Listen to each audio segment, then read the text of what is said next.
Tänään me kovalan uutta temppua ja tähän temppuun me tarvitaan 2 jätkää ja ihan normaali korttipakka. Ja voidaan aloittaa temppu niin, että sekoitetaan pakka ja otetaan teille vaikka toi kortti.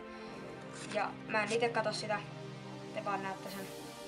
Ja voidaan laittaa se jonnekin pakan puoliväliin tai jonnekin pakan väliin. Vois kääntyä tän kootteen, mutta toivottavasti mikä niistä ei ollut se teidän kortti. Ja sit sekoitetaan uudelleen. Noin. Sitten sekoitetaan vielä tälleen. Ja sekoitetaan vielä toisen kerran.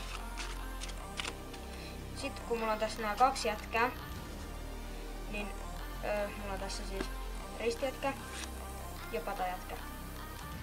Ja sitten me voidaan tehdä niin, että jos mulla olisi katsoja, niin se saisi sanoa mistä tahansa kohtaa stop. Ja no vaikka nyt. Okei, sinne lähes puolet kortista, mutta se ei haittaa mitään. Ja nyt näitten väliin mä sain napattua 1 kortin. Ja tämä kortti on se teidän herttakunta. Tell me pretty lies, look me in the face. Tell me that you